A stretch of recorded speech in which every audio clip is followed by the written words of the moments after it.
Hello everyone, welcome back to another episode of r/slash entitled parents. In today's episode, entitled Mom Got a Cooling Down. Passport Karen. Entitled Mom refuses to leave store for not wearing a mask, gets dragged out and banned from the store. I put up with my relatives every Thanksgiving, and it's driving me nuts. Before we get started, make sure to subscribe so you will never miss a video. So let's get started. Entitled Mom Got a Cooling Down. So it's not my story, but from a dad's friend. Background info: DF, dad's friend, is working at the railway in Germany, and has working there since I can think of. I am a huge fan of railways, train etc. myself, and was filled with emotions, laughter, surprise, anger, you name it, when I heard his story. So he was on his train, coupled up to some tank wagons filled with liquid nitrogen, important later, and needed to stop at a bigger station because of some complications down the line. He took this opportunity to grab himself some food and drinks for his ride. When he came back to his engine, he heard the beautiful phrase we love on this subreddit. I translate everything into English because all said was in German. Excuse me. He turned around to see a mid-40 woman, EP, holding her purse in one hand, a coffee in the other, wearing some noble jacket. DF, yeah? EP, you are working for this railway, right? DF, yeah, I do. How can I help you? EP, my train should arrive here boy 3 minutes ago. Can I ride in yours? He just looked at her with a what the hell are you ex-fates talking about look. DF, lady, I am a goods train, not a passenger train. EP, but it's all the same, isn't it? DF, no it's not. I am transporting goods, not people. EP, BJT, I can ride in your locomotive? DF, no you can't. It's for personal only. She then bearded him about how awful he is, and that she need to be at station, and then tried to get into the cab. DF then locked the cab door and went off to get security. When he came back, he and the security guard saw EP sitting on the coupling between wagon 1 and 2. When they called her to get off, she just climbed on top of it. There she was on a height kf nearly 3m, and a bit higher a view high power lines. As they argued and told her to get the F off the wagon, she slipped and fall onto the valve which is used to unload the tank. She managed to damage it and liquid nitrogen was flowing out of it. EP was screaming in pain as she got in contact with it, and the security guard called an ambulance, and some guys from the anti-hazard group like DF called them. So EP had now multiple 2 and 3 degree ice burns, was charged with violation against trespassing on government property, damaging said property, the loss of a few hundred liters of liquid nitrogen, and the costs to clean it up. I don't know what happened after that, but I can guess she had a cool time after it. I'm looking forward to join the railway team myself, and hopefully I can pass on such encounters. Passport Karen. A bit of backstory. A couple of weeks ago, I went with my partner and kids to get our passports. Now the passport office in my country is living hell. South Africa's government departments are really badly run. We got there at 5 a.m. and still waited for over 5 hours before we got inside. If you get there when they open, say goodbye to your day. You'll be there till close. So we get there not so bright but super early. Kids are cranky, but we unfortunately all have to be there to pick them up. Around 10 a.m. we are finally inside and waiting in line to get our ticket for another queue. As I'm waiting, I see a blonde woman storm inside with her 3-year-old daughter, and she demanding to be seen first because of precious baby might be at risk to COVID. For a bizarre reason they let her in, and we just have to deal. Every 5 minutes. This woman is coming to the counter asking when her photos will be done because it's ridiculous how long she has to wait, and he poor baby doesn't have a mask. The officials look her dead on and say if that child there can wear one, so can yours, and then pointed at my son. I felt the anger of that woman full force. She was raging about how he's older and can wear one, he's also 3, just built like a tank, and she's worried her child will get COVID. This is the rest of that conversation. K, that child is older, my daughter will get upset. Officials, man, you chose to bring her to a busy municipal building. K, but there's so many people. What about COVID? My baby will get sick. Official, ma'am, we already let you in ahead of everyone else. Would you like us to close the building for you too so you can do your passport? Security was beginning to approach as Karen-like behavior at these places is commonplace. The woman accepted defeat and just waited for her turn. All the people in the line were laughing at her hysterical behavior. She got the photo taken for the passports and then had to wait in the same line as everyone else.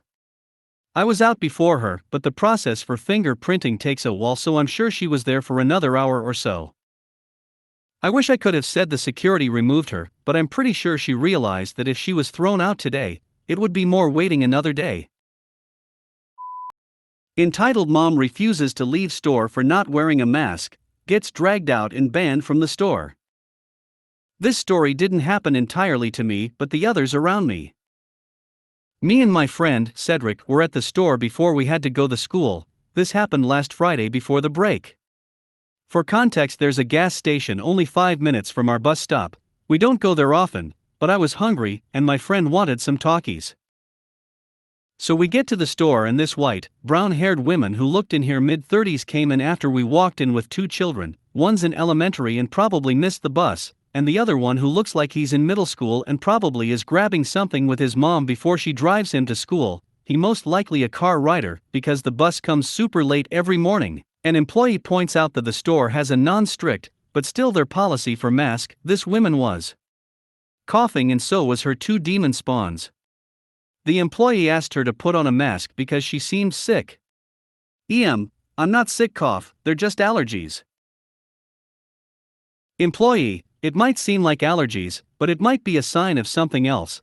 Please put on a mask. The employee is interrupted when the smaller kid sneezes all of the plastic barrier, or it could be glass, that separates the customers from the cashier.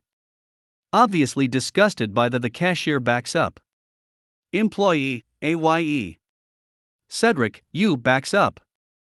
Me, that's disgusting. Cedric, hey women. We ain't trying to get sick. Put on a mask. The bigger kid comes up to us. Hey, we don't have to listen to you and don't talk to my mom either. Insert racial slur, nigger. Now my black friend, Cedric, is taken aback by this. Cedric, hey, don't you call me that. BK, what you gonna do? Go back to the cotton field where you belong. Cedric attempts to go fist and fist, but I tell him it's not worth it. And I realize it's 8:05 a.m., and we have 30 minutes before the bus should get here. The BK runs up to him but realizes that my friend is twice as big as him and steps back. I try to de-escalate the situation.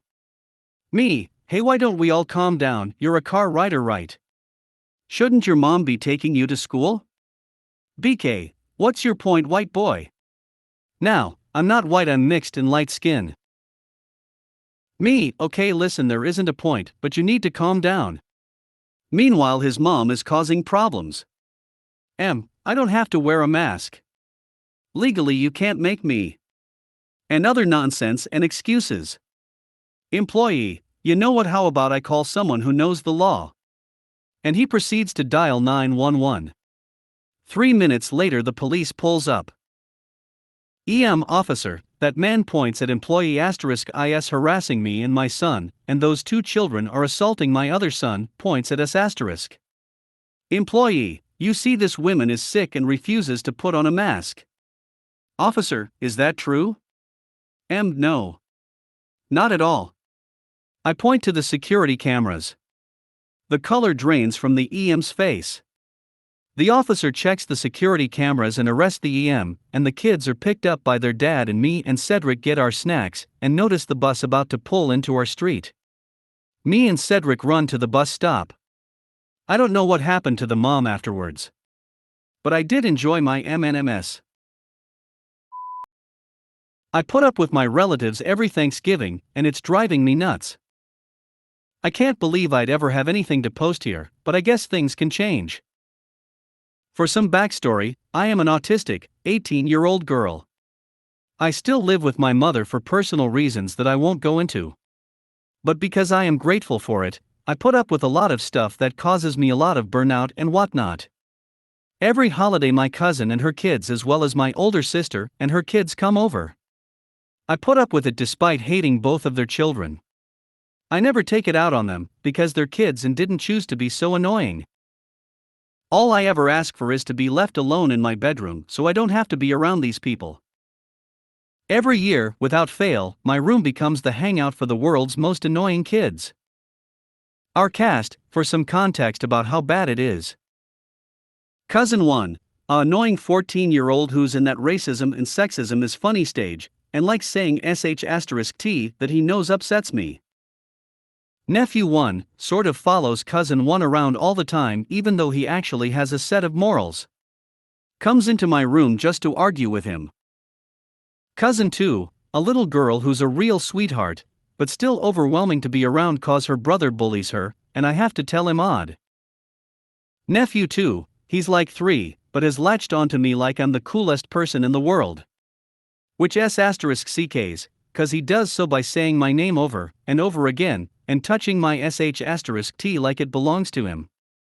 I have to put my drawing tablet up high so he doesn't get his dirty fingers all over it. All I ever ask is to be left alone so I can survive the holidays. I have had to text my mother 14 different times over the past 4 hours to get them to leave. I have taken it to their mothers, but they like to complain and act like I may be *tch for struggling to cope with burnout, migraines, and resisting the urge to yell at them so they never talk to me again because children keep thinking my room is the party room. Their parents are just insufferable. I express how much of a struggle it is for someone like me to deal with so many people, and they always act like I'm in the wrong for it. My head hurts so bad right now. I'm typing this in the dark, because I have to get this out somewhere before taking a nap. All I asked was to be left alone. Is that too much to ask for?